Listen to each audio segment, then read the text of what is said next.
Hello दोस्तों, नमस्कार। आप देख रहे हैं वरदान क्लासेस। क्या देख रहे हैं? वरदान क्लास। आप देख रहे हैं वरदान क्लास। अगर आप इस चैनल पर नए हैं तो कृपया वीडियो को लाइक, शेयर, सब्सक्राइब कर दीजिए ताकि आने वाले प्रत्येक वीडियो का नोटिफिकेशन आपके पास पहुंच जाए। और ये देख रहे हैं मेरा जो है लुसेंट बुक का जो सीरीज चला रहा है, जिसमें आज ये चौथा वीडियो। अगर इससे पहले आप सिर्फ तीन वीडियो नहीं देखे तो लुसेंट जी के प्लेलिस्ट सेक्शन में जाकर आप देख सकते हैं। मेरा चैनल का लिंक जो होगा आप सर्च कर सकते हैं VAR, एक सेकेंड, VARDAN वरदान क्लास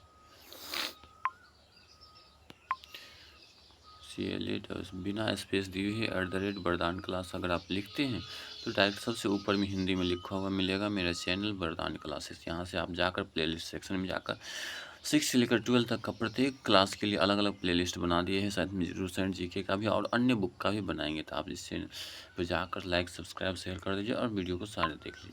चलते हैं वीडियो शुरू करते हैं। जो मॉडर्न हिस्ट्री हम चालू किए होते, जिसमें आज चौथा वीडियो है। देखिए, यहाँ से हमने शुरू किया था, ये सब सारा पिछले वीडियो में पढ़ा चुके हैं। आज हम यहाँ से पढ़ाएंगे। इससे पहले अगर आप नए हैं तो सब लाइक, सब्सक्राइब कर दीजिए। आज देखिए यहाँ से हम पढ़ाएंगे। इससे पहले इतना को हम 3 वीडियो में पढ़ा चुके हैं। जो यहाँ तक कहाँ तक तो देख लीजिए, हमने क्या किया था, बंदा बहादुर की मृत्यु तक हम पढ़ा दिए थे। बंदा बहादुर की मृत्यु कब किसने किया? तो मुगल बादशाह फर्रुख शेर के आदेश पर 1716 ईस्वी में बंदा बहादुर जो था उसको गुरुदासपुर नागर नामक स्थान पर पकड़कर मौत के घाट उतार दिया था। यहाँ तक हो गया था। इससे आगे हम पढ़ते हैं। अब देख लीजिए, यहाँ थोड़ा सा जूम कर लेते हैं। अब देखिए, शाहदरा कलगड्ढी के नाम से विख्यात है। ये क्या है? जगह है शाहदर्रा कलघट्टी के नाम से विख्यात है, जहाँ बंदा बहादुर जो था ने हजारों मुगल सैनिकों को क्या किया था? मौत के घाट उतार दिया था।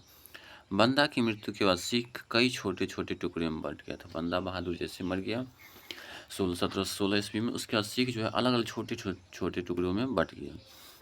1748 ईस्वी में कब? तो 1748 ईस्वी में नायब कपूर सिंह की पहल पर सभी सिख टुकड़ियों दल खालसा में विलीन हो गया। किसमें? सभी ये जो था नायब कपूर सिंह, इसके जो है पहल पर इसने उसमें कार्य किया, अच्छे तरह योगदान दिया, तब जाकर के सभी टुकड़ियों का दल खालसा में विलीन कर दिया। दल खालसा को जस्सा सिंह को क्या किया? आहलूबिया के नेतृत्व में रखा गया, जिसके बाद में 12 दलों में विभाजित किया और इसे क्या बोला? मिसेल कहा। इसको कहा गया मिसेल। फिर देखिए आगे तो फिर है उसके बाद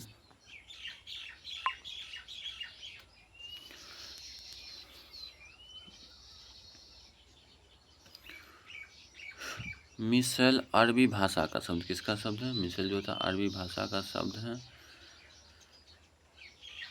अरबी भाषा का शब्द है जिसका अर्थ क्या होता है? समान। जिसका अर्थ समान होता है। रंजित सिंह, उसके बाद आगे अब राजा रंजित सिंह का जन्म जो हुआ गुजरावाला में हुआ था। कहाँ हुआ था राजा रंजित सिंह का जन्म? तो गुजरावाला में हुआ था। 2 नवंबर कब हुआ था? 2 नवंबर 1780 ईस्वी को राजा रंजित सिंह को गुजरावाला में जन्म हुआ था। उसके बाद देखिए को सुकरचकिया मिसेल, कौन सा? सुकरचकिया जो है, सुकरचकिया मिसेल के मुखिया, सुकरचकिया क्षेत्र है जिसका मुखिया था राजा महासिंह के यहाँ हुआ था। किसके यहाँ हुआ था? तो सुकरचकिया मिसल के मुखिया था राजा महासिंह, मुखिया था महासिंह, उसके यहाँ हुआ था। कब हुआ? 2 नवंबर 1780 ईस्वी को। किसका जन्म हुआ? राजा रंजित सिंह का। किस गांव में हुआ था? तो गुजरावाला में हुआ था।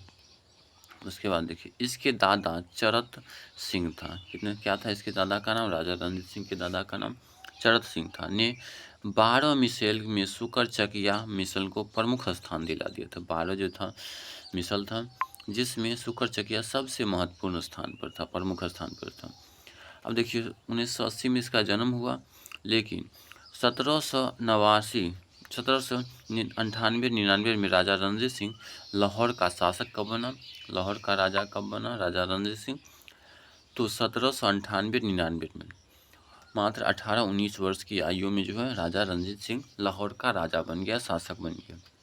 और 25 अप्रैल 1809 ईस्वी को, कब? 25 अप्रैल 1809 ईस्वी को चार्ल्स मेटकॉफ, कौन था?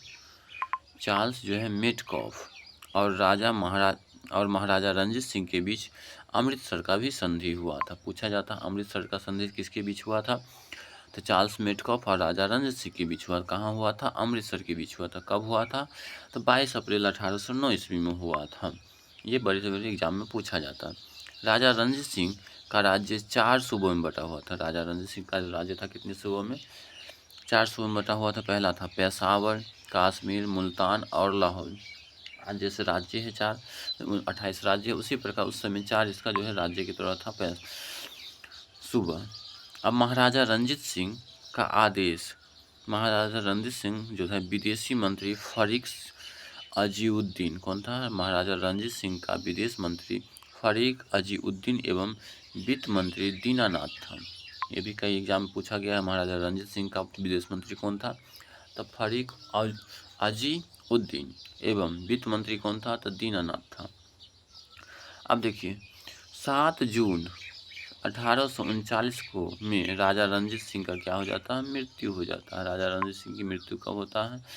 तो 7 जून 1839 ईस्वी को राजा रणजीत सिंह की मृत्यु हो जाता है।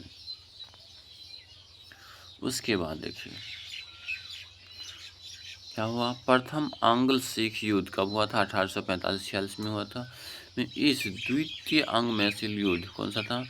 प्रथम यह था। उसका द्वितीय मैसूर युद्ध जो हुआ था, मैसूर अंग सिख युद्ध 1849 ईस्वी में हुआ था।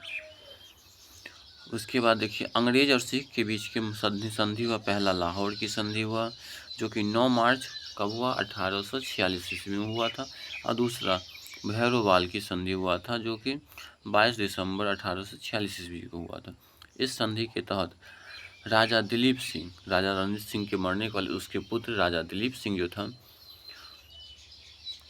के संरक्षण हेतु अंग्रेजी सेना का प्रवास पंजाब में मान लिया था। क्या मान लिया था? उसका जो है प्रवास कहाँ मान लिया था? पंजाब मान लिया था भैरोवाल की संधि के द्वारा। फिर 20 अगस्त 1857 को महारानी जिंदा, कौन था? महारानी जिंदा को राजा दिलीप सिंह से अलग कर दिया। महारानी जिंदा थी, उसको राजा दिलीप सिंह से अलग कर 48,000 रुपया वार्षिक पेंशन पर शेखपुरा जेल में भेज दिया। कहाँ भेज दिया? शेखपुरा जेल में भेज दिया। किसको? रानी जिंदा को, जो कि महाराजा दिलीप सिंह की पत्नी थी। फिर यह द्वितीय अंग सिख युद्ध के दौरान, द्वितीय अंग सिख युद्ध कब हुआ था? तो देख लीजिए 49 में हुआ था। 1849 ईस्वी में, हम पहले ही बता चुके हैं। अब देख लीजिए तो देखिए द्वितीय अंग सिख युद्ध के दौरान पहली लड़ाई कहाँ लड़ा गया था? तो विलियानवाला की लड़ाई सिख नेता शेर सिंह, सिख का नेता कौन था? शेर सिंह और अंग्रेज कमांडर जो था, अंग्रेज कमांडर कौन था? गफ के मध्य, अंग्रेज कमांडर गफ था और सिख नेता शेर सिंह के मध्य लड़ी गई थी। दूसरी लड़ाई गुजरात के चिनाब नदी के किनारे लड़ा गया था। क्या? किस नदी किनारे? तो गुजरात के जो है चिनाब नदी है उसके नज़दीक किनारे लड़ा गया था। चार्ल्स नेपियर के नेतृत्व में, अंग्रेजी सेना का नेतृत्व कौन कर रहा था? चार्ल्स नेपियर कर रहा था। कमांडो कौन था? गफ था। नेतृत्व में अंग्रेजों ने 21 फरवरी 1849 को लड़ी थी। कब हुआ था ये द्वितीय अंग सिख युद्ध? तो 21 फरवरी 1849 को लड़ा था। इस युद्ध में सिख बुरी तरह हार गया। कौन हारा? सिख हार गया। और फिर क्या हुआ? लॉर्ड डलहौजी वहाँ का आ गया वाइसराय बन के। इसी को कहा, यही जो है लॉर्ड डलहौजी ने हड़प नीति के सिद्धांत दिया था, बेवगत का सिद्धांत दिया था। और सबसे पहले रेल का शुरुआत जो है 1853 में यही किया था। डाक सेवा का शुरुआत भी कौन किया था? लॉर्ड डलहौजी ने ही किया था। तो ये आ गया। अब देखिए क्या हुआ? 29 मार्च कब? 21 फरवरी को युद्ध लड़ा गया था जिसमें सिख पराजित हो गया। अब 29 मार्च 1849 की घोषणा द्वारा संपूर्ण पंजाब विलय अंग्रेज राज्य में कर दिया। किसमें विलीन कर दिया? संपूर्ण पंजाब को अंग्रेजी राज्य क्षेत्र मान लिया, जो अंग्रेज का आधिपत्य होगा। और राजा दिलीप सिंह को 50 पाउंड, इससे पहले उसकी पत्नी उसकी पत्नी को क्या किया था? राजा दिलीप सिंह ने शेखपुरा जेल भेज दिया था 48,000 की पेंशन पर महारानी जिंदा को। अब इसको भी क्या कर दिया है? महाराजा दिलीप सिंह को क्या किया है? पंजाब क्षेत्र जो था इसको अंग्रेज राज्य में मिलाकर इसको 50,000 पाउंड पर वार्षिक पेंशन पर पेंशन दे दिया और उसको पूरा मिलान कर। और शिक्षा प्राप्त करने के लिए इंग्लैंड भेज दिया। कहाँ भेज दिया? शिक्षा प्राप्त करने के लिए राजा दिलीप सिंह को इंग्लैंड भेज दिया। कब भेज दिया? तो 29 मार्च 1849 ईस्वी को सिख राज्य का प्रसिद्ध हीरा कोहिनूर हीरा को महारानी विक्टोरिया को दे दिया। और क्या कर दिया? सिख राज्य का सबसे प्रसिद्ध हीरा कोहिनूर हीरा, जो कि राजा रानी विक्टोरिया को यहीं से छीन कर दे दिया। इससे पहले जो आगे युद्ध हुआ था, बताए थे, सबसे पहले फारसियों ने यहाँ से जो है मुगल शासक को पराजित करके फारसियों ले गया था यहाँ से सिख, और सिंहासन फिर उसको हरा करके यहाँ फिर से पंजाब लाया। पंजाब से फिर जो क्या हुआ, तो अंग्रेज जो है कोहिनूर हीरा फिर ले गया वो अपने राज्य और रानी विक्टोरिया को सौंप दिया। अब यहाँ से शुरू होता है, जैसे वो ले लिया राज्य, अब यहाँ से क्या हुआ? कंपनी के अधीनस्थ गवर्नर जनरल टॉपिक शुरू होता है। सब लोग जानते हैं कि सबसे प्रथम वायसराय गवर्नर जनरल कौन था? तो रॉबर्ट क्लाइव था। कब से कब तक था? 1757 से 1760 ईस्वी तक था। और यही जो है रॉबर्ट क्लाइव ही क्या था? बक्सर की प्लासी का युद्ध लड़ा था। कब लड़ा था? कौन लड़ा था? प्लासी का युद्ध किसने लड़ा था? तो रॉबर्ट क्लाइव ने ही प्लासी का युद्ध लड़ा था। फिर उसका दोबारा भी 65 से 67 तक 2 सालों के लिए आया था। देखिए इसने अब क्या क्या किया तो देख लीजिए। इसने बंगाल में द्वैध शासन, पूछा जाता है द्वैध शासन का जनक कौन है? तो रॉबर्ट क्लाइव है। द्वैध शासन का जनक कौन है? तो रॉबर्ट क्लाइव है। द्वैध शासन व्यवस्था की जिसके तहत राजस्व वसूलने, सैनिक संरक्षण एवं विदेश मामले कंपनी के अधीन रहे। जिसमें क्या क्या 2 प्रकार की इसने शासन व्यवस्था लागू कर दिया, जिसमें राजस्व पैसा वसूलेगा, धन संपत्ति वसूलेगा, सैनिक संरक्षण करेगा, और विदेशी कंपनी को अधीन क्षेत्र जितना भी है उसको दे दिया। संरक्षण जो है जिसके विदेशी कंपनी के अधीन कर दिया, जबकि शासन चलाने का जिम्मेदारी नवाब को हाथ में दे दिया। तो ये 2 प्रकार का था। देखिए पैसा लूटेगा कौन? अंग्रेज। सैनिक किसके पास रहेगा? अंग्रेज। विदेशी मामला किसके पास रहेगा? अंग्रेज के पास। खाली शासन यहाँ आंतरिक शासन जो चलाएगा कौन? तो ये यहाँ का नवाब चलाएगा। इस तरह से 2 प्रकार की शासन व्यवस्था, मतलब सारे धन संपत्ति लूटेगा वो, सैनिक उसके पास रहेगा। कोई भी कार्य करना होगा सैनिक को आदेश देकर तुरंत राजा को कुछ से कुछ करवा देगा कम, और उसको मरवा भी सकता है, लेकिन बस शासन का थोड़ा सा जिम्मा दे दिया कंपनी के हाथ में। अब इस तरह क्या हुआ देख लीजिए आगे।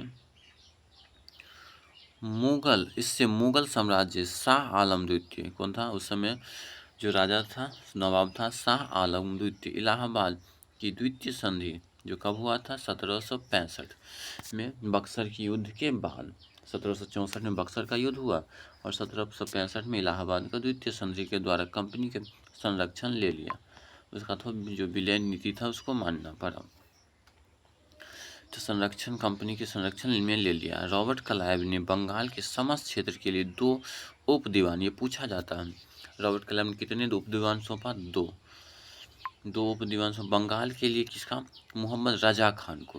किसने? मोहम्मद रजा खान को बंगाल का उप दीवान नियुक्त किया, और बिहार को राजा सिताब सिंह को नियुक्त कर दिया। जैसे इसको अपने अंदर ले लिया, बक्सर के युद्ध के बाद रॉबर्ट क्लाइव ने सारे क्षेत्र को अपने अंदर ले लिया, तो यहाँ अब 2 उप दीवान नियुक्त कर दिया।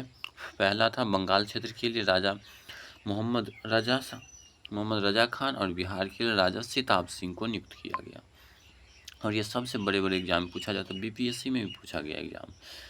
अब उसके बाद देखिए अन्य गवर्नर जनरल जो है कब? तो 1767 तक तो कौन रहा? रॉबर्ट क्लाइव जो रहा। उसके बाद दूसरा अन्य आ गया गवर्नर जनरल, जो कि ज़्यादा महत्वपूर्ण नहीं है, फिर भी जान लेते हैं।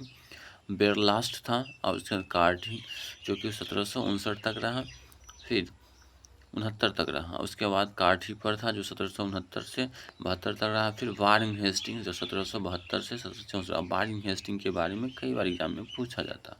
चलिए इसके आगे पढ़ते हैं। देखिए, वारेन हेस्टिंग सबसे ज़्यादा पूछा जाने वाला क्वेश्चन है। रॉबर्ट क्लाइव के बाद दूसरा कौन है जो सबसे ज़्यादा एक महत्वपूर्ण एग्जाम में पूछा जाता है, वो है वारेन हेस्टिंग। पूछा जाता है कंपनी के अधीन गवर्नर का अगला टॉपिक है, ये पूछा जाता है क्या चीज़, तो रेगुलेटिंग एक्ट। कौन सा रेगुलेटिंग एक्ट किसके समय में आया था? वारेन हेस्टिंग के समय में ही रेगुलेटिंग एक्ट आया था। कब आया था? तो 1773 ईस्वी में रेगुलेटिंग एक्ट आया था। इस रेगुलेटिंग एक्ट के द्वारा क्या होता था, अनुसार बंगाल के गवर्नर को अब अंग्रेजी क्षेत्र का गवर्नर जनरल कहा जाने लगा। अब क्या बोलना जाने लगा? पहले छोटा राज्य था रॉबर्ट क्लाइव जो था, 3 राज्य बंगाल के क्षेत्र में, जब वैसे भारत जो है ऐसे करके हो जाता है। भारत का नक्शा देख लीजिएगा, यहाँ ऐसे करके हो जाता है, ऐसे करके थोड़ा देख, यहाँ देखिए, यहाँ ऐसे जो होता है, थोड़ा सा हम बना लेते हैं। यहाँ ऐसे जो था, तो यहाँ पर बंगाल था, तो पहले बंगाल इसके क्षेत्र में था, तो क्या होने लगा, सिर्फ गवर्नर था। अब उसके क्षेत्र में क्या आने लगा, यहाँ पर पंजाब भी आने लगा और बिहार भी आ गया। तो इसने क्या किया, पद को गवर्नर से पद से बना दिया गवर्नर जनरल। कब बनाया? 1773 के रेगुलेटिंग एक्ट के द्वारा गवर्नर के पद को गवर्नर जनरल बना दिया गया। पूछा जाता है प्रथम गवर्नर कौन था? रॉबर्ट क्लाइव था।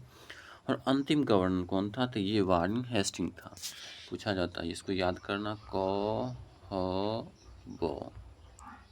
देखिए इसका आसान ट्रिक है, याद कर लिए, क ह ब कब, कहब क। देखिए इससे क्या है, रॉबर्ट क्लाइव जो है प्रथम गवर्नर था। क्या था? बंगाल का प्रथम गवर्नर कौन था? तो रॉबर्ट क्लाइव था। फिर पूछेगा बंगाल का अंतिम गवर्नर कौन था? तो यही हो गया वारेन हेस्टिंग। कौन हो गया? तो वारेन हेस्टिंग। ये ट्रिक से याद कर लिए। फिर पूछेगा बंगाल का जो है प्रथम गवर्नर जनरल कौन था? तो यही था वारेन हेस्टिंग, जिसको बंगाल के गवर्नर से हटा गवर्नर के पद को गवर्नर जनरल। तो ये अंतिम गवर्नर था, प्रथम गवर्नर जनरल हो गया। अब उसके बाद क्या आया, पूछा जाता है ये बंगाल का अंतिम गवर्नर जो था जनरल कौन था? तो विलियम बेटिंग था। कौन था? विलियम बेटिंग था जो अंतिम गवर्नर जनरल था। और फिर पूछेगा भारत का प्रथम गवर्नर जनरल कौन था? भारत का प्रथम गवर्नर जनरल कौन था?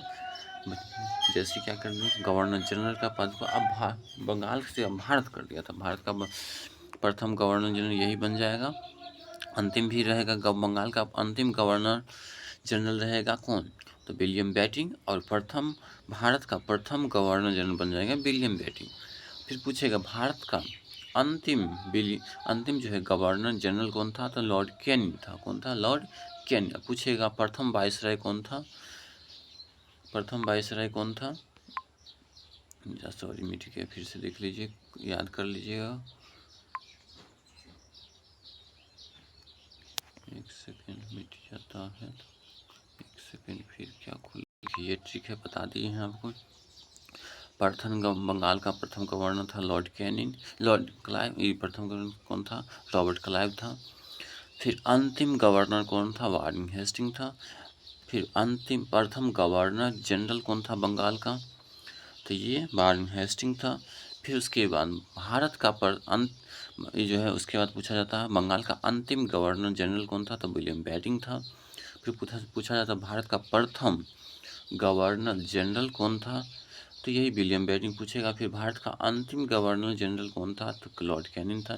फिर पूछा जाता है भारत का अंतिम वाइसराय कौन, प्रथम वाइसराय, ये हो गया अंतिम गवर्नर जनरल। और प्रथम वाइसराय कौन था? लॉर्ड कैनिंग था। फिर पूछेगा भारत का जो है अंग्रेज अंतिम वाइसराय कौन था? तो लॉर्ड माउंटबेटन था। अब पूछेगा स्वतंत्रता के बाद भी यही अंतिम रहेगा, लेकिन पूछेगा प्रथम भारतीय गवर्नर जनरल कौन था? तो सी राजगोपालाचारी था। स्वतंत्रता के बाद कौन था? तो यही लॉर्ड माउंटबेटन था। अब चलते हैं आगे।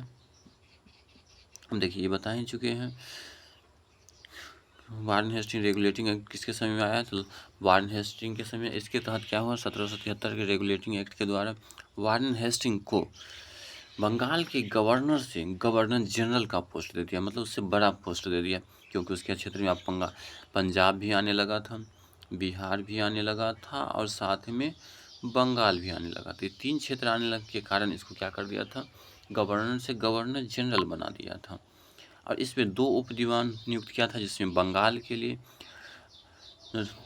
किसको? राजा बंगाल के लिए भी बताए हैं ना, किसको कर दिया था? ये मोहम्मद रजा खान को। किसको? बंगाल के लिए मोहम्मद रजा खान को नियुक्त कर दिया उप दीवान। और बिहार के लिए सिताब राय को नियुक्त किया था। किसको किया था? सिताब राय को उप दीवान नियुक्त कर दिया है। चलते हैं हम आगे। अब इस गवर्नर जनरल का पद जो है 5 वर्षों तक निर्धारण किया। इसके रेगुलेटिंग 1773 के दौरान क्या किया? गवर्नर का पद गवर्नर जनरल कर दिया और निर्धारित कितना समय के लिए? तो 5 वर्षों के लिए निर्धारित किया। मद्रास और बम्बे गवर्नर जनरल को इसके अधीन कर दिया था। और मद्रास और बम्बे ये दोनों क्षेत्रों को क्या किया था? इसके अधीन कर दिया था। उस समय अब होने लगा था 3 क्षेत्र। देखिए क्या होंगे? बम्बे भी जीत लिया था, मद्रास भी, इधर बिहार और बंगाल प्रांत था। तीन था। तो इसमें क्या कर दिया? तीनों के लिए अलग अलग छोटा छोटा गवर्नर नियुक्त कर दिया। तीन और इसने क्या कर दिया? तीनों के इसके अधीन कर दिया। इसको पद गवर्नर जनरल का पद कर दिया। सबसे मेन जो था मद्रास जो था, पहला था मद्रास प्रांत, दूसरा था बम्बे प्रांत और तीसरा था बिहार और उड़ीसा प्रांत, जिसको बंगाल प्रांत भी कहा जाता है। अब इसमें क्या सबसे जो है तीन प्रांत में सबसे शक्तिशाली बंगाल उड़ीसा प्रांत को जो है बना दिया था। अब देखिए आगे क्या है? अधीन किसके हैं? देखो मद्रास और बम्बे प्रांत को क्या किया था? बंगाल प्रांत के अधीन कर दिया था। इस प्रकार भारत की कंपनी के अधीन प्रथम गवर्नर जनरल कौन बन गया? तो वारेन हेस्टिंग, जो 1774 से कब तक रहने लगा? 74 से 85 तक हो रहा है ये, क्योंकि पहले गवर्नर जनरल 1773 तक ही रह पाया था। कब आया था? तो देखिए यहाँ से 72 तक ये वारेन हेस्टिंग जो था गवर्नर था, 72 से 74। अब उसके बाद 74 के बाद ये गवर्नर जनरल बन गया। ठीक है, तो ये 1774 से 85 तक रहा था। अब देखिए उसके बाद वारेन हेस्टिंग 1750 में कंपनी के एक क्लर्क के रूप में कलकत्ता आया था। कब? इससे पहले भी एक बार वारेन हेस्टिंग कलकत्ता आ चुका था। कब आया था? 1750 ईस्वी में किस पद पर आया था? क्लर्क के पद पर। और अपनी कार्य कुशलता के कारण कासिम बाजार का अध्यक्ष, बंगाल के गवर्नर एवं कंपनी के गवर्नर जनरल भी बना। कार्य कुशलता। अब देखिए आगे क्या है? इसके समय में क्या क्या हुआ है तो बता दिए। जनरल कब बन गया? गवर्नर जनरल तो 1764 में बना और 85 तक रहा। अब इसके कार्यकाल में क्या हुआ? राजकीय कोषागार को मुर्शिदाबाद से हटाकर कलकत्ता ले गए। कहाँ? मुर्शिदाबाद में पहला था राजकीय कोषागार, इसको मुर्शिदाबाद ले गया। उसके बाद 1772 ईस्वी में ईरान इसने क्या किया? प्रत्येक जिले में एक फौजदारी और एक दीवानी अदालत शुरू किया। पूछा जाता है फौजदारी और दीवानी अदालत किसने शुरू किया? तो वारेन हेस्टिंग ने ही शुरू किया था फौजदारी और दीवानी अदालत, जो प्रथम गवर्नर जनरल था। उसके बाद क्या किया? ये 2 फौजदारी था, मतलब क्या ज़मीन वाले क्या होता था? दीवानी में जाता था। फौजदारी में अलग होता था, मारपीट संबंधित केस देखा जाता था। दीवानी में राजस्व संबंधित केस देखा जाता था। उसके बाद इसने क्या किया? 1772 में किया था। कब किया था? 1772 में ही कर दिया। उसके बाद 1781 ईस्वी में कलकत्ता में मुस्लिम शिक्षा के विकास के लिए प्रथम मदरसा स्थापित किया था। ये पूछा जाता प्रथम मदरसा कब स्थापित किया था? तो 1771 में। लेकिन 1781 ईस्वी में स्थापित किया। किसने किया स्थापित? तो वारेन हेस्टिंग ने किया स्थापित। कहाँ किया स्थापित? तो कलकत्ता में किया स्थापित। क्या स्थापित किया? तो मुगल शिक्षा के लिए मदरसा स्थापित किया। प्रथम मदरसा कब स्थापित हुआ? 1781 ईस्वी में वारेन हेस्टिंग ने मुस्लिम शिक्षा के लिए स्थापित कर दिया। फिर क्या था देख लीजिए आगे। इसी समय 1792 में जोनार्थन टंकल ने इंकल क्या लिखा पता नहीं चल रहा ने बनारस में। फिर 1792 में जोनार्थन जो है ने बनारस में संस्कृत विद्यालय की स्थापना किया। पूछा जाता है संस्कृत विश्वविद्यालय की स्थापना किसने किया? तो जोनार्थन ने किया है। कहाँ किया था? बनारस में संस्कृत विश्वविद्यालय की स्थापना की। पहले मदरसा आया 1781 में, 92 में, 1792 में संस्कृत विद्यालय की स्थापना की। और गीता के अंग्रेजी अनुवाद कार गीता का जो है श्रीमद् भागवत गीता जो है, इसका अंग्रेजी अनुवाद किसने किया? तो विलियम विल्किस ने किया था।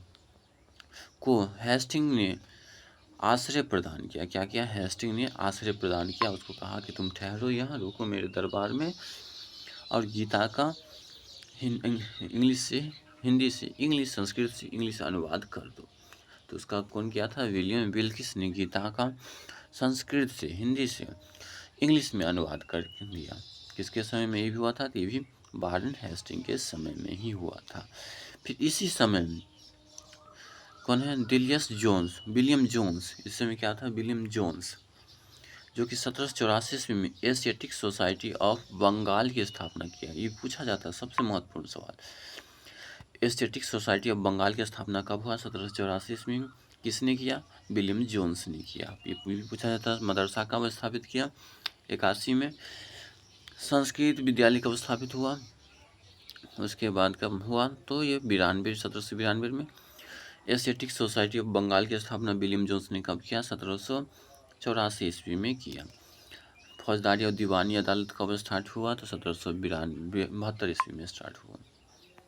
फिर देखिए उसके बाद क्या था? इसने मुगल सम्राट को मिलने वाले 20 लाख रुपए की वार्षिक पेंशन बंद कर दिया। किसने पेंशन बंद किया? तो यही वारेन हेस्टिंग ने पेंशन को बंद कर दिया। इसी समय 1780 में भारत का पहला समाचार पत्र द बंगाल गजट प्रकाशित हुआ। पूछा जाता है भारत का पहला समाचार पत्र कौन है? तो बंगाल गजट है। बंगाल गजट नहीं, द बंगाल। किसने प्रकाशित किया? प्रकाशन किसमें हुआ? तो जेम्स ऑस्टिन हिक्की ने किया। किसने किया? अगस्टम हिक्की ने किया। कौन किया? जेम्स अगस्टम हिक्की ने किया। फिर देखिए आगे क्या था? इसी के समय में रेगुलेटिंग एक्ट 1773 के तहत 1774 में करवा में कहाँ? कलकत्ता में एक उच्च न्यायालय की स्थापना हुआ। उच्च न्यायालय की स्थापना पूछा जाता है। रेगुलेटिंग एक्ट किस 1773 के द्वारा ही 1774 में कलकत्ता में एक उच्च न्यायालय की स्थापना किया, और सबसे पुराना उच्च न्यायालय यही है। किस एक्ट के द्वारा हुआ था? रेगुलेटिंग एक्ट 1773 के द्वारा हुआ है। कब हुआ? 1774 में। कहाँ हुआ? कलकत्ता में हुआ। क्या हुआ? तो उच्च न्यायालय की स्थापना हुआ। उच्च न्यायालय की स्थापना हुआ। अब क्या था? न्यायालय की स्थापना जिसका अधिकार क्षेत्र कलकत्ता तक ये था, या कलकत्ता के बाहर का मुकदमा भी क्या किया जाता? सुना जाता था। कलकत्ता के बाहर भी किया गया मुकदमा सुना जाता था। जब जब क्या था? दोनों पक्ष सहमत हो तब क्या हो? बाहर पहले कलकत्ता का मुकदमा अगर बाहरी सुनवाई है तो दोनों पक्ष का सहमत है तो उसको भी सुना जाता था। इनसे इसने क्या हुआ?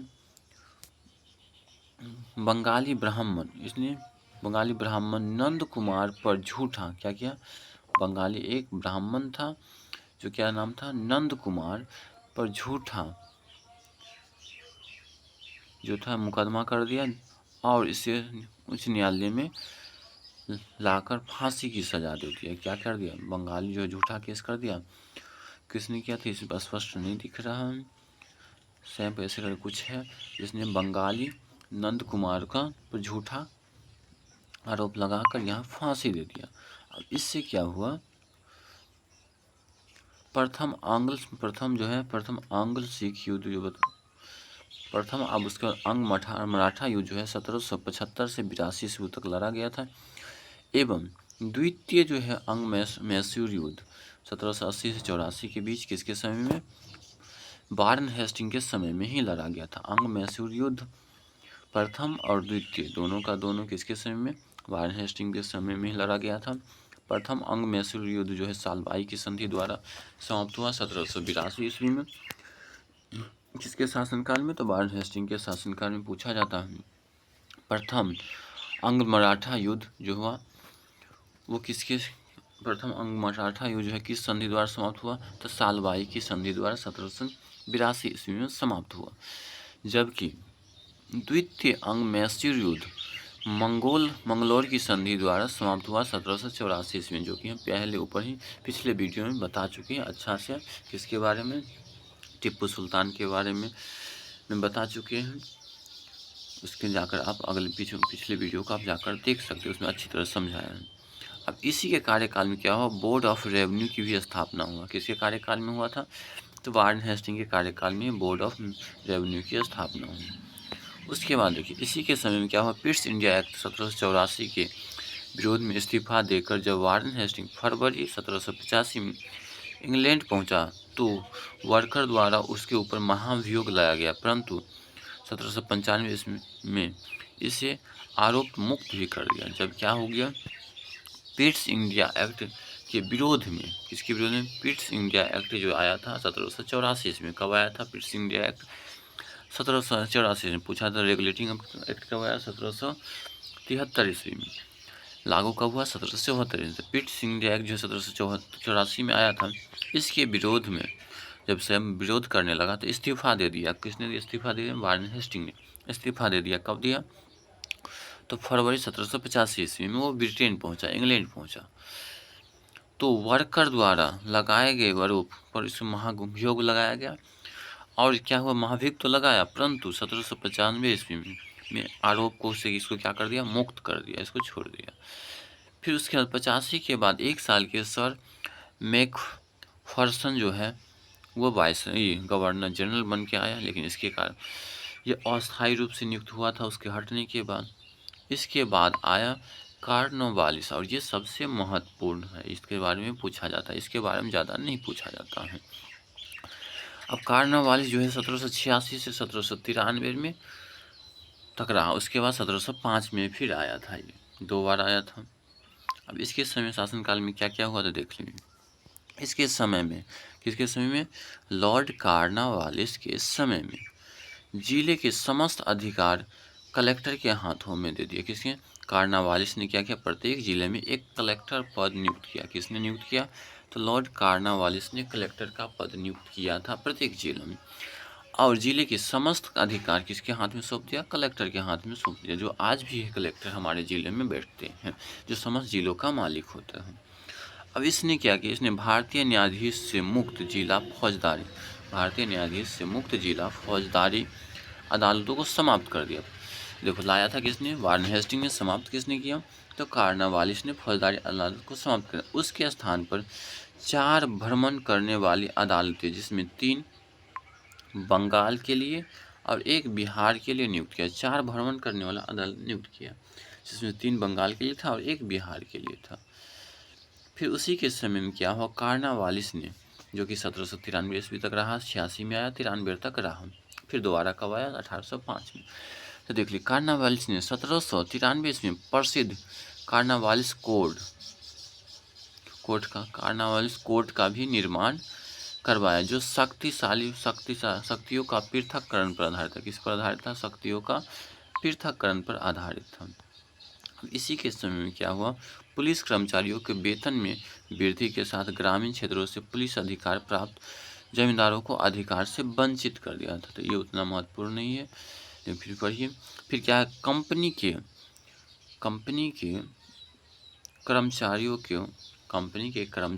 को के व्यक्तिगत व्यापार का क्या कर लिया? प्रतिबंध लगा। व्यक्तिगत व्यापार करने पर प्रतिबंध लगा। जिला में पुलिस थाना की भी स्थापना किसने किया? तो लॉर्ड कॉर्नवालिस ने ही किया था। कॉर्नवालिस, लॉर्ड क्यों बोलता है? गधा सबको लॉर्ड नहीं बोलना, सिर्फ कॉर्नवालिस बोलना। भगवान थोड़े जो लॉर्ड बोलेंगे इसको, ठीक है। तो इसने क्या किया?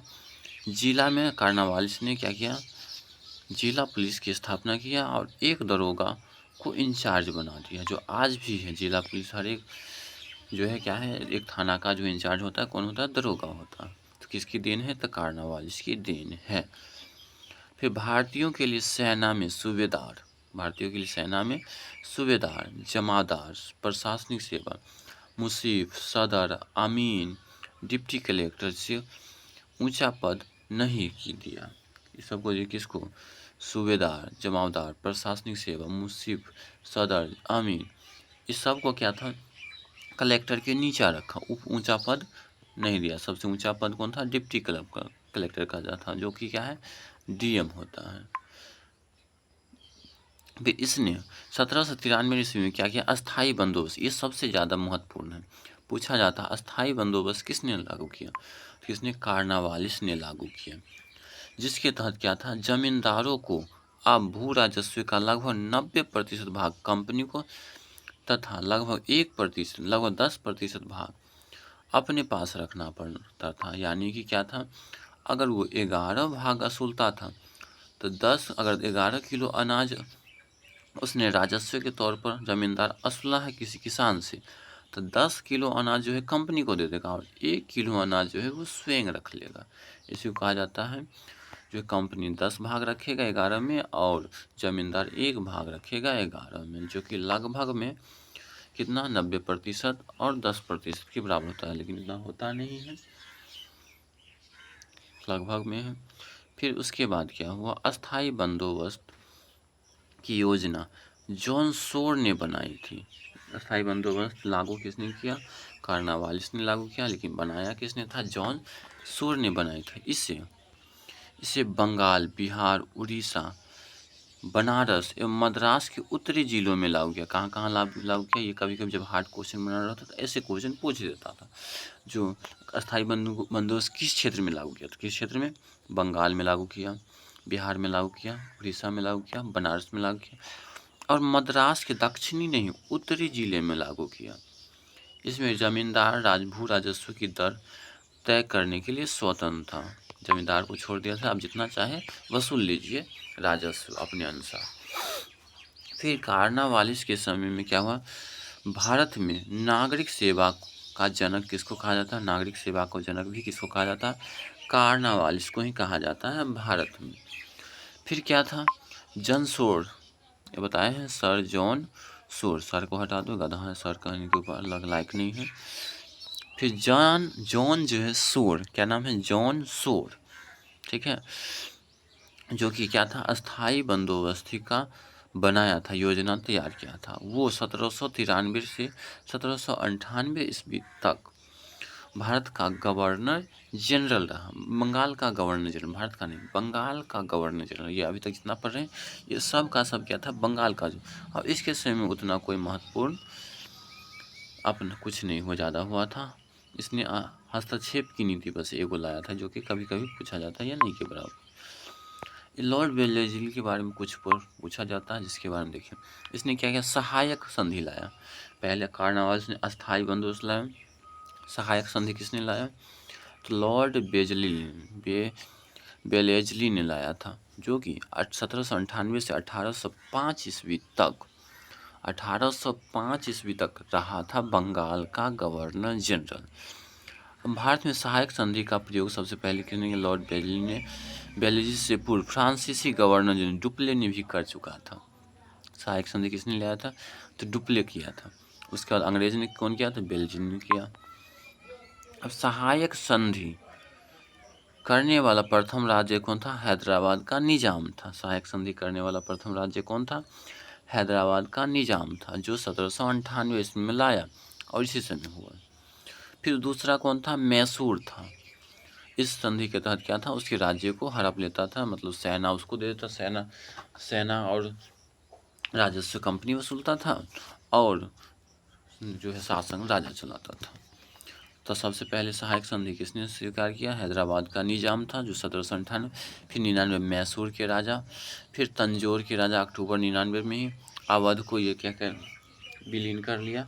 जो वहाँ का क्या था, कुशासन व्यवस्था है, वहाँ का राजा ठीक से शासन नहीं चला था, ठीक है। तो कब कर लिया, 1801 ईस्वी में। फिर पेशवा को 1801 ईस्वी में कर लिया। बरार और भोसले जैसे राज्य को 1803 में कर लिया और सिंधिया को 1804 में कर लिया, अपने अंदर सहायक संधि के द्वारा मिला लिया। और अन्य सहायक संधि करने वाले राज्य कौन था? जोधपुर, जयपुर, मछली, बूंदी, सभी को मजबूर करके जो है सहायक संधि करवाया जाता था, उस पर कब्जा करना। इसी के समय में टिप्पू सुल्तान चौथे अंग मैसूर युद्ध 1799 में मारा गया, जैसे कि हम ऊपर बता दिया। चौथे मैसूर युद्ध 1799 में इसकी हत्या हो गई। किसके समय में हुआ? लॉर्ड हटा दो, गधा सब है, बेलेजेली के समय में हुआ था। इसी के समय इसने कलकत्ता में नागरिक सेवा में भर्ती के लिए युवक को प्रशिक्षित करने के लिए फोर्ट विलियम कॉलेज, पूछा जाता है, फोर्ट विलियम कॉलेज की स्थापना किसने किया? फोर्ट विलियम कॉलेज की स्थापना किसने किया? तो बेलेजली ने किया।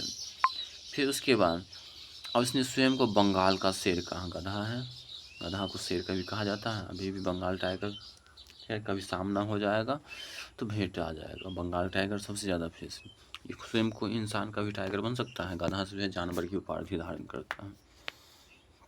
तो इसने अपने आप को क्या किया? बंगाल का शेर कहा। फिर देखिए उसके बाद कार्नावालिस फिर आया, कब? 1805 में दूसरा कार्यकाल शुरू किया, परंतु ये शीघ्र इसके क्या हो गया? मृत्यु हो गया, जिसके कारण ये टपक गया।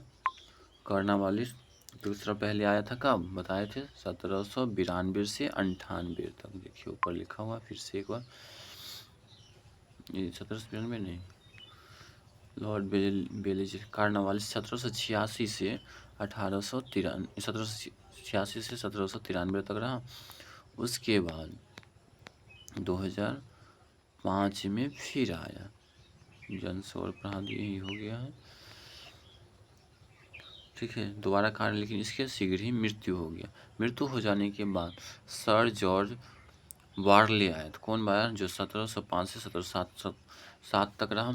और इसके समय में क्या हुआ? बेलोर में सिपाही विद्रोह हुआ। सिपाही विद्रोह जैसे घटना हुआ था, किसमें? बेलोर में हुआ था। फिर लॉर्ड मिंटो आया, और ये सबसे ज़्यादा प्रश्न पूछे जाते हैं लॉर्ड मिंटो के बारे में। क्या पूछा जाता है? तो देखिए लॉर्ड मिंटो के समय इसके शासनकाल में राजा रंजीत सिंह अंग्रेज के बीच 25 अप्रैल 1809 को अमृतसर की संधि हुआ था। किसके बीच संधि हुआ था? तो अमृतसर की संधि हुआ था राजा रंजीत सिंह और लॉर्ड मिंटो के समय में। इसी के समय में चार्टर एक्ट 1813 भी आया था। चार्टर एक्ट कब आया था? 1813 आया था। फिर देखिए क्या था? Lord Hasting. उसके बाद इसके बारे में ज़्यादा पूछा जाता है। लॉर्ड हेस्टिंग है, वारन हेस्टिंग अलग था, ये लॉर्ड हेस्टिंग है। उसके बाद कब से आया? तो 1713 से के बाद 1723 तक, 1813 से 1823 तक रहा। इसके समय अंग नेपाल युद्ध जो 14 से 16 तक चला था, 1814 से 16 तक, इसने नेपाल के राजा अमर सिंह थापा को आत्मसमर्पण करना पड़ा था। इस युद्ध में जो अंग नेपाल युद्ध में नेपाल के राजा अमर सिंह को आत्मसमर्पण करना पड़ा था। फिर क्या था? मार्च 1816 में अंग्रेजों ने गोरखाओं के बीच संगोली की संधि के द्वारा अंग नेपाल युद्ध का अंत कर दिया। अंग में नेपाल युद्ध हुआ था संगोली की संधि द्वारा 1816 ईस्वी में।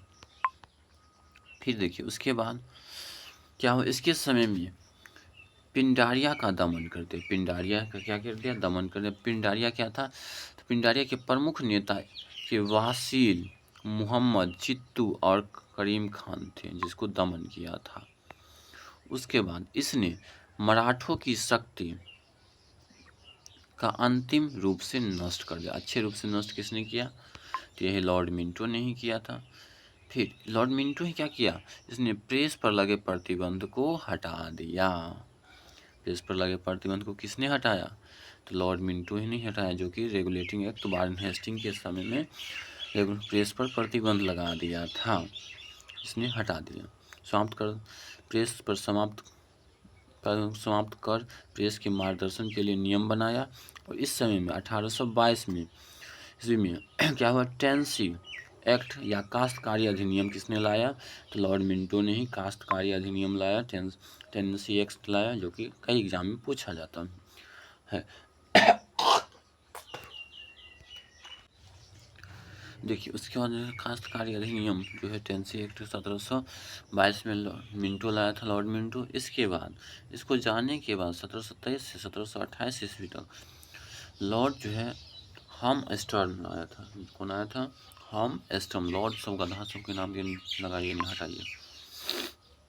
हम गुलाम बना कर रखा अधिकारी, क्या इसको नाम? ये हमारे भगवान गधा होगा? इसके समय में प्रथम अंग वर्मा युद्ध, जो कि 1724 से 1726 तक लड़ा था। अंग वर्मा के साथ युद्ध किसने लड़ा था? ये एम हस्टन ने लड़ा था। फिर 1826 में बर्मा एवं अंग्रेज के बीच जो है यंडबू की संधि द्वारा समाप्त हुआ। फिर 1824 में बैरकपुर, कब? 1824 में बैरकपुर का सैन्य विद्रोह भी इसी समय हुआ था, लेकिन ये क्या हुआ था? दबा दिया गया था। फिर इसके समय में सबसे ज़्यादा पूछा जाने वाला अब ये है विलियम बेटिंग, जिसके बारे में हम ट्रिक से भी बताए थे। अभी तक जितना भी पढ़ रहे सबका सब क्या है? गवर्नर जनरल ही है। कहाँ का? तो बंगाल का गवर्नर जनरल है। अब ये बनेगा भारत का गवर्नर जनरल, रेगुलेटिंग एक्ट 1733 के तहत। तो देखिए आगे पढ़ते हैं, जो कि विलियम बेटिंग कब से कब तक था? 1828 से 1835 तक था। अब इसमें क्या हुआ? 1803 में यह मद्रास का गवर्नर जनरल था। ये पहले, इससे पहले भी आ चुका है भारत। कब? 1803 में आया था, जो कि मद्रास का गवर्नर जनरल, जो कि बंगाल प्रेसिडेंसी के अधीन था। इसी समय में 1806 में मत्थे पर जातीय चिन्ह न लगाने तथा कानों में बाली न पहनने देने का पर ब्लेयर्स के सैनिकों का विद्रोह कर लिया था। किसके समय में? इसी के समय में। फिर क्या था इसके समय में? 1833 में के चार्टर एक्ट द्वारा बंगाल के गवर्नर जनरल को बताए थे। इससे पहले जितना पढ़ रहे थे सबका सब बंगाल का गवर्नर जनरल। फिर से पढ़ लीजिए, देख लीजिए, ट्रिक याद कर लीजिए।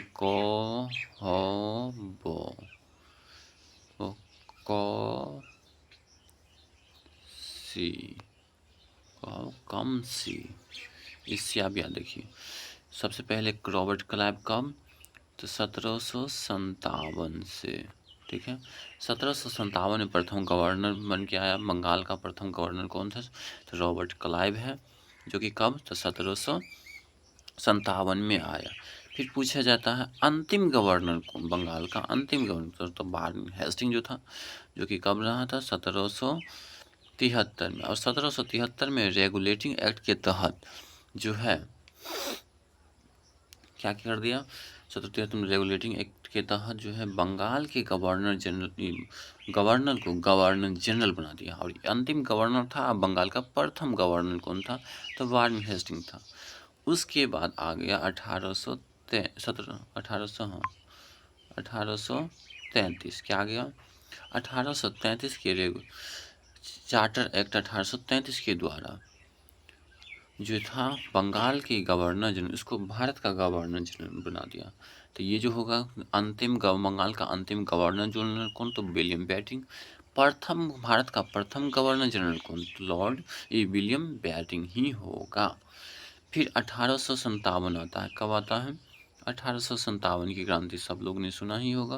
तो 1857 क्रांति के बाद 1858 में एक आता है रानी का आदेश पत्र।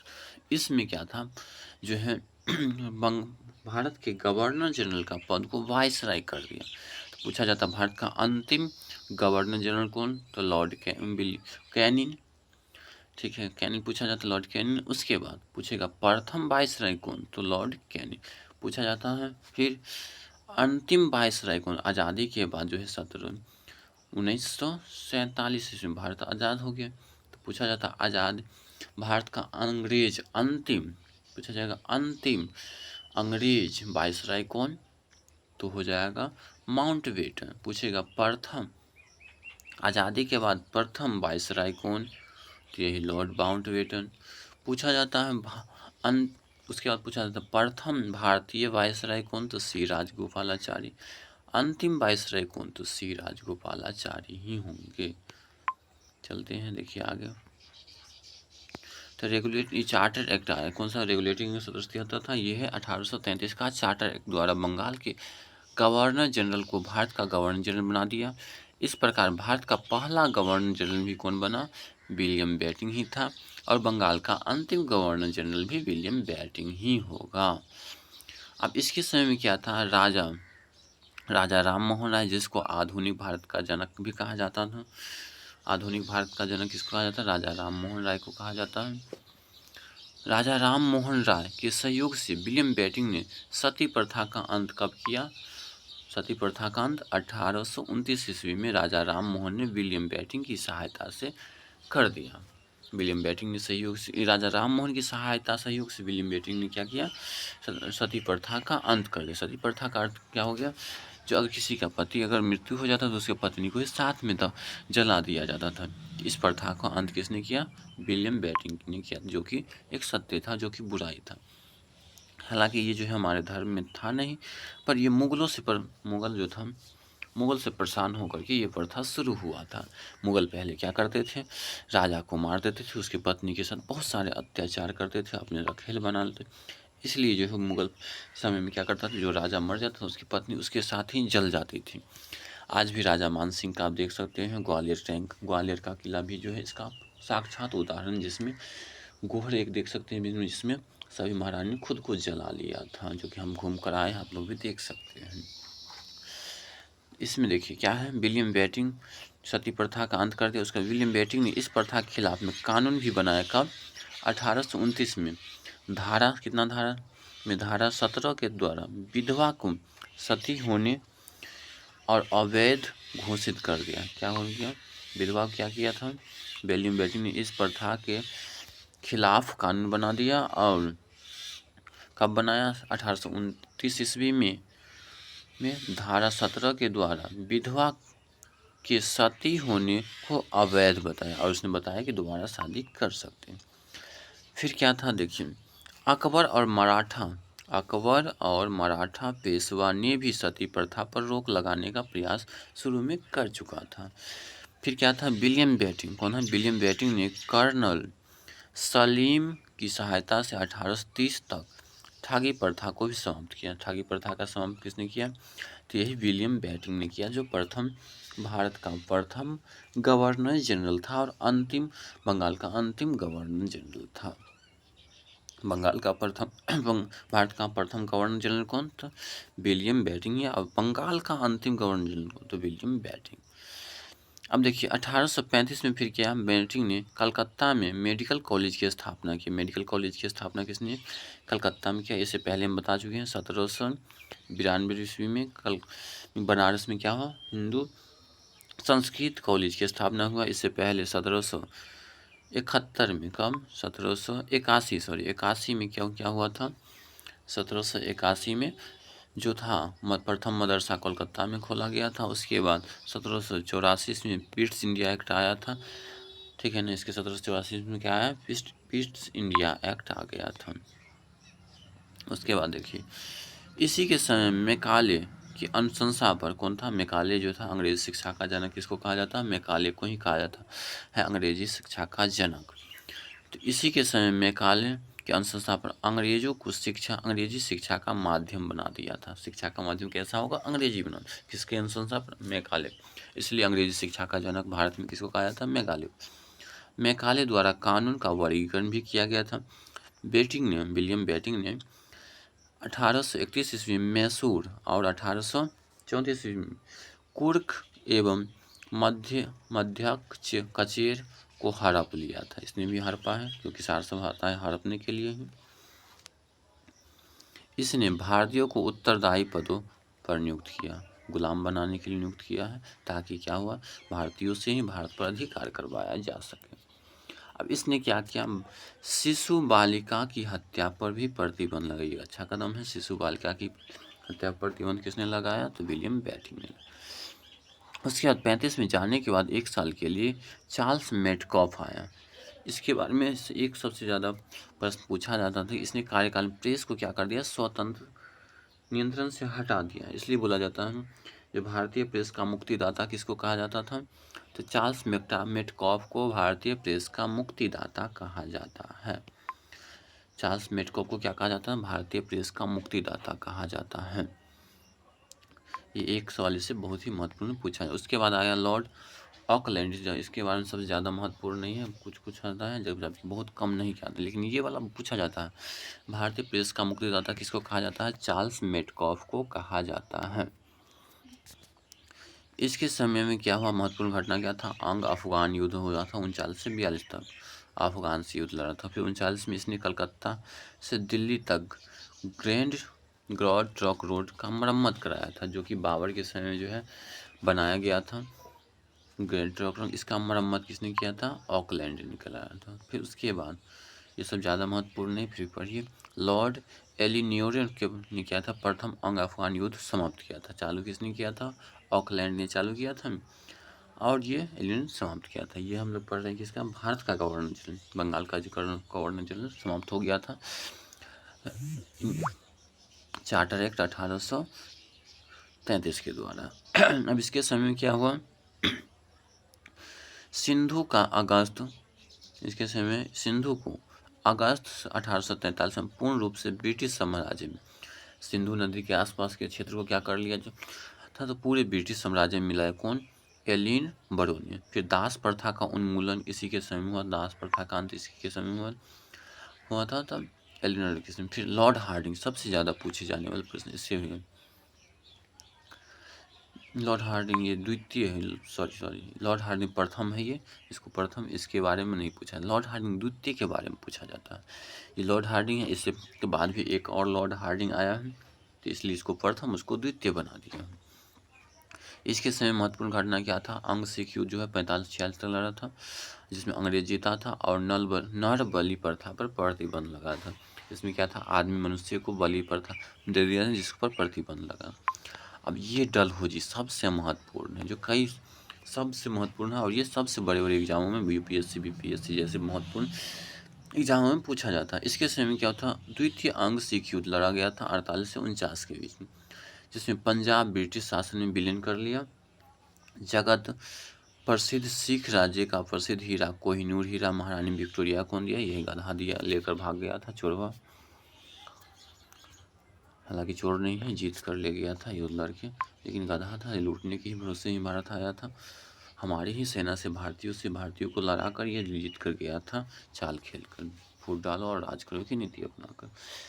फिर देखिए, द्वितीय अंग वर्मा युद्ध, और सन 1852 में लेयर वर्मा पर पिग्गू को अंग्रेजी राज्य में मिला लिया, किसने, यही मिलाया था।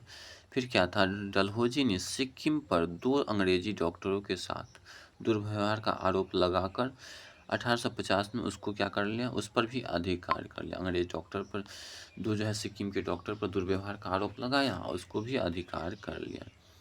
उसके बाद देखिए 1853 में इनाम क्या किया, इनाम कमीशन की स्थापना किया। इसका उद्देश्य भूमिगत रहित जमींदारों का पता करके उन्हें छीनना था। क्या था, इनाम कमीशन लगाया, जो बताना है सबसे अधिक भूमिहर किसान जो है जमींदार कौन है, उसको पता लगाना था और उसकी ज़मीनों को छीनना था।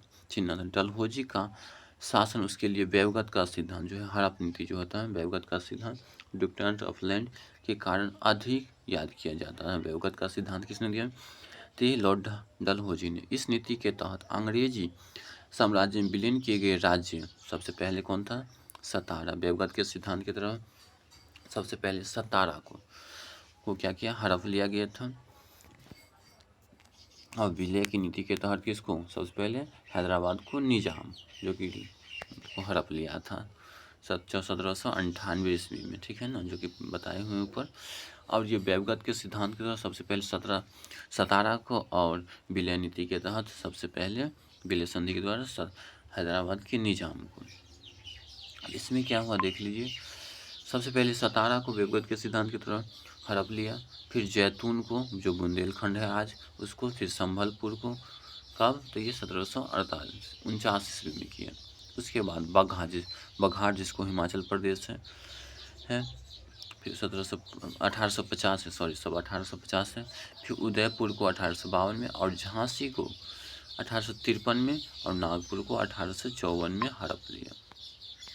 फिर क्या था, सन 1856 ईस्वी में अवध को कुशासन का आरोप लगाया। किसका, क्या आरोप लगाया, कुशासन का आरोप लगाकर अंग्रेजी राज्य में विलीन कर लिया। यही डलहौजी ने ही किया था। उस समय अवध का नवाब कौन था, बाजिद अली शाह था। फिर क्या था, 1856 ईस्वी में तोपखाना के मुख्यालय को कलकत्ता से मेरठ ले गया। तोपखाना जो पहले कलकत्ता बनता था, उसके मुख्यालय को मेरठ स्थापित किया। किसने? लॉर्ड यही विलियम डलहौजी ने किया था। इसका मुख्यालय और सेना का मुख्यालय शिमला ले गया, जो कि आज भी शिमला फेमस है। शिक्षा संबंधी सुधारों में डलहौजी ने सन 1754 में वुड डिस्पैच लाया, वो लागू। इसके अनुसार जिला में एंग्लो वर्नाक्यूलर स्कूल क्या किया था? एंग्लो वर्नाक्यूलर स्कूल, प्रमुख नगरों में सरकारी कॉलेज, और 1857 में 3 प्रेसिडेंसी कलकत्ता, मद्रास, बम्बे में एक विश्वविद्यालय की स्थापना किया गया। किसके समय में हुआ था? तो लॉर्ड डलहौजी के समय में। लॉर्ड हटा दिए, गधा सब है, डलहौजी के समय में हुआ था। और साथ ही प्रत्येक प्रदेश में एक शिक्षा निर्देशक भी नियुक्त किया गया है, शिक्षा में निर्देश देगा। अब इसी के समय में क्या था? डलहौजी के समय में रेल का जनक भी किसको कहा जाता है? डलहौजी को ही कहा जाता है, क्योंकि इसी के समय में भारत में पहली बार 16 अप्रैल, कब? तो 16 अप्रैल 1853 से में बम्बे से थाने के बीच 34 किलोमीटर की दूरी पर रेल चलाया गया। कहाँ से? तो 16 अप्रैल 1853 ईस्वी में बम्बे से थाने के बीच 34 किलोमीटर की दूरी पर रेल चलाया गया था। इसी के समय में कब? तो 1854 ईस्वी में नया पोस्ट ऑफिस एक्ट पारित हुआ था, और भारत में डाक सेवा का प्रचलन आरंभ हुआ। इसलिए डाक सेवा का जनक भी इसी को कहा जाता है, विलियम ने डलहौजी को कहा जाता है। इसने पृथक रूप से भारत में पहली बार सार्वजनिक निर्माण विभाग की भी स्थापना किया। इस समय भारत में इसने क्या किया? 54 में ही 1854 में स्वतंत्र विभाग में लोक सेवा आयोग विभाग का भी स्थापना किया। फिर क्या था देखिए, इसी समय 1853 में कलकत्ता आगरा के बीच पहली बार बिजली से संचालित तार सेवा भी किसने शुरू किया? तो डलहौजी ने ही शुरू किया। इस बार इसने शिमला को ग्रीष्मकालीन राजधानी बनाया था। कैसा राजधानी बनाया था? शिमला को ग्रीष्मकालीन राजधानी बनाया। इस समय क्या था? इस समय जो था भारतीय नागरिक सेवा हेतु पहली बार प्रतियोगिता परीक्षा शुरू किया था। किसके समय में हुआ था? तो यही डलहौजी के समय। डलहौजी ने नरबलि प्रथा को रोकने का भी प्रयास किया था। तो 1 घंटा का मेरा वीडियो हो गया है। चलते हैं अगले वीडियो में, फिर दूसरा बनाएंगे। अगर आप इस चैनल पर नए हैं तो लाइक, सब्सक्राइब और शेयर कर फॉलो कर लीजिए, ताकि आने वाले सभी वीडियो का नोटिफिकेशन आपके पास पहुंचता रहे। और ये वीडियो कैसा लगा ये हम कमेंट बॉक्स में बता सकते हो। अच्छा सा प्यारा सा कमेंट करके हमारे मनोबल को बढ़ा दीजिए। और साथ में आज का ये आपका जो है प्रश्न है लॉर्ड कैनिल के बारे में आप जितना भी जानते हैं सब हमें आप कमेंट बॉक्स में बता दीजिए। इससे आगे हम अगले वीडियो में बताएंगे। चलिए, तब तक के लिए धन्यवाद।